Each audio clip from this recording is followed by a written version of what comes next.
नमस्कार दोस्तों, मैं हूं विकास वैष्णव। अगर आप चैनल पर नए हैं तो चैनल को सब्सक्राइब करें और बेल आइकन को प्रेस जरूर करें ताकि आपको मेरे नए और रोचक कंटेंट की नोटिफिकेशन सबसे पहले मिले। तो चलिए शुरू करते हैं आज की दिलचस्प केस स्टडी, मैकडॉनल्ड्स की भारत में सफलता की अनोखी कहानी। क्या आपने कभी सोचा है कि कैसे एक वैश्विक दिग्गज कंपनी मैकडॉनल्ड्स, जो अपने बीफ बर्गर के लिए मशहूर है, उस देश में सफल हो गई जहां गाय को पवित्र माना जाता है। ये सिर्फ फास्ट फूड की कहानी नहीं है, ये सांस्कृतिक अनुकूलन, पाक कला की नवाचार और इतिहास के सबसे शानदार बिजनेस बदलावों में से एक की कहानी है। स्वागत है मैकडॉनल्ड्स के भारत में अविश्वसनीय सफर में। चलो चलते हैं साल 1996 में। जब सुनहरे आर्च, गोल्डन आर्चेस दिल्ली पहुंचे तो एक बड़ा सवाल था, आप बीफ से बना बिग मैक कैसे बेचेंगे उस देश में जहां ज्यादातर हिंदू लोग बीफ नहीं खाते? और क्या होगा उस बड़ी मुस्लिम आबादी का जो पोर्क नहीं खाती? मैकडॉनल्ड्स के सामने एक बहुत बड़ी चुनौती थी। वो सिर्फ दरवाजे खोलकर बिजनेस शुरू नहीं कर सकते थे, उन्हें अपने पूरे मेन्यू और सप्लाई चेन को नए सिरे से बनाना पड़ा। उनका समाधान था कमाल का। उन्होंने एक साहसिक निर्णय लिया। मेन्यू से बीफ और पोर्क दोनों को पूरी तरह हटा दिया और उसकी जगह भारत के स्वाद के लिए एक नया फ्लैगशिप प्रोडक्ट लॉन्च किया, महाराजा मैक। शुरुआत में इसे लैम्ब, भेड़ के मांस से बनाया गया था, लेकिन बाद में ये चिकन वर्जन में बदल गया, जिसे आज हम पसंद करते हैं।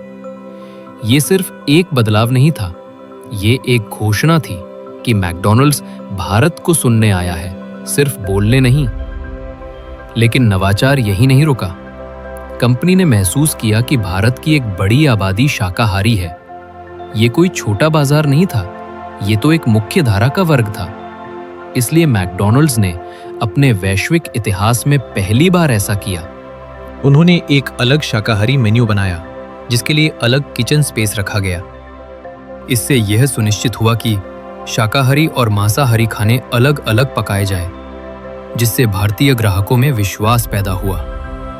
इसी सोच से निकले कुछ आइकॉनिक आइटम्स, जैसे कि मेकालू टिक्की बर्गर। भारतीय स्ट्रीट फूड आलू टिक्की से प्रेरित यह है आलू और मटर की टिक्की वाला बर्गर तुरंत हिट हो गया।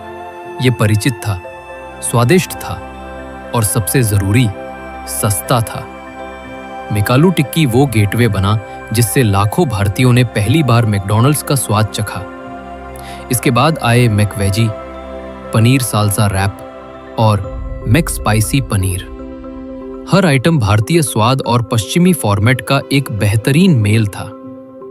उन्होंने बस मसाले नहीं डाले, बल्कि भारतीय स्वादों को समझकर उन्हें नए रूप में पेश किया, जैसे पिज्जा मैक पफ, टमाटर सॉस, मोज़रेला और सब्जियों से भरा एक कुरकुरा पॉकेट, जो एक साथ इटली और भारत दोनों का स्वाद देता है। अब बात करते हैं फ्लेवर की।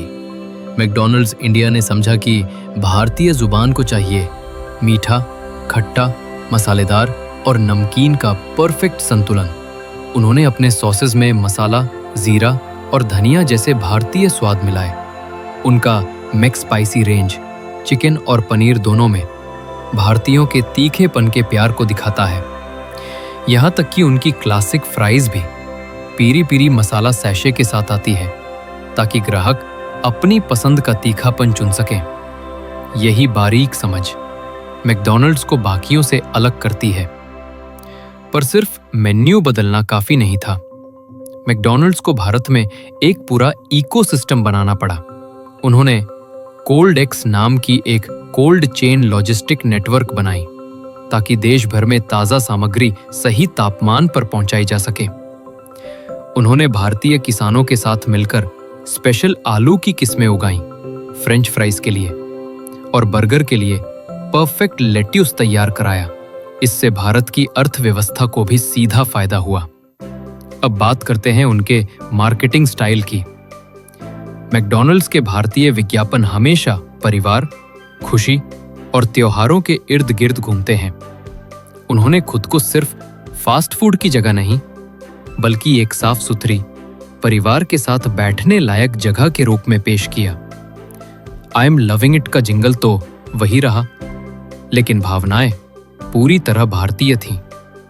मध्यवर्गीय भारत की आकांक्षाओं और खुशियों से जुड़ी हुई। हालांकि रास्ता आसान नहीं था, कई विवाद और चुनौतियां भी आई, लेकिन मैकडॉनल्ड्स ने हर बार सीखा, बदला और आगे बढ़ा।